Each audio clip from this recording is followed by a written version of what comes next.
Ką, dar vienas antras dublis akvaparkas ir apartamentai prie akvaparko. Net rusiška muzika groja, va.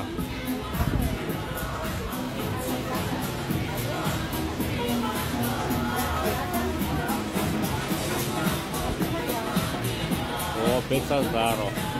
Jeigu nori valgyti. Čia ir baras, ir maistai, viskas vienu žodžiu.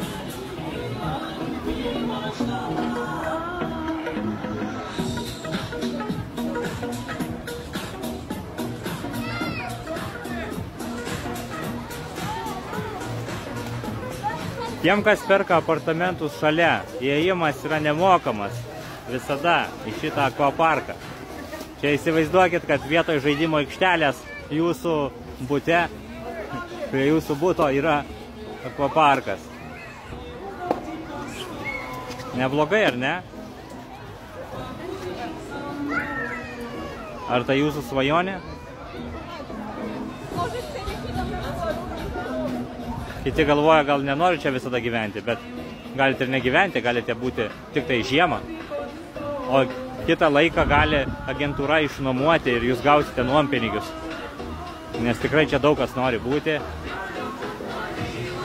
Ir statysis dar daugiau ir bus dar daugiau žmonių čia ir bus dar viskas brangiau vėliau. Tai dabar, kol dar yra nebrangu, pigu,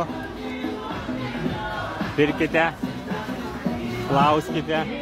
Va ten, va, žiūrėkit, va ten statybos vyksta ir va ten dar toliau yra statybos. Tai tenais išdygs didelis miestas į tą pusę. O jūs žinot, kada miestai plečiasi, kainos tai kyla. Ne? Tai va. Dar vaikų zona pat. Va.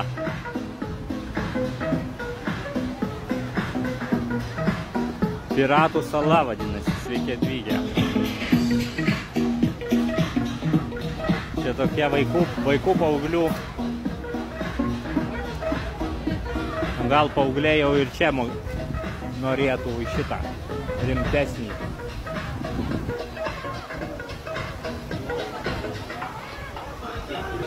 Čia yra Šiaurės Kipras, Iskelė miestas.